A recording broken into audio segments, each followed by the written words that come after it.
Linear regression is a fundamental machine learning algorithm that finds the best straight line through a set of data points. Given input and output variables, it discovers the linear relationship that best predicts the output based on the input. This red line represents our model's prediction, showing how the algorithm learns to map inputs to outputs.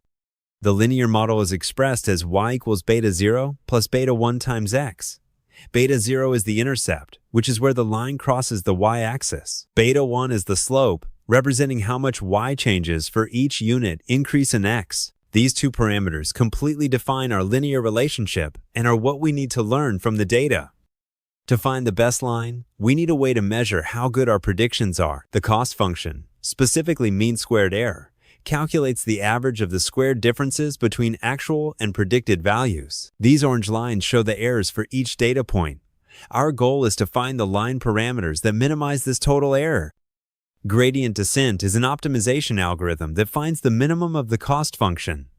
Starting from an initial parameter value, it calculates the gradient and moves in the opposite direction. The red dot shows the current parameter value, and the green line shows the gradient direction. By repeatedly taking steps proportional to the negative gradient, we eventually reach the global minimum where the cost is lowest. The normal equation offers an alternative to gradient descent by providing a direct analytical solution.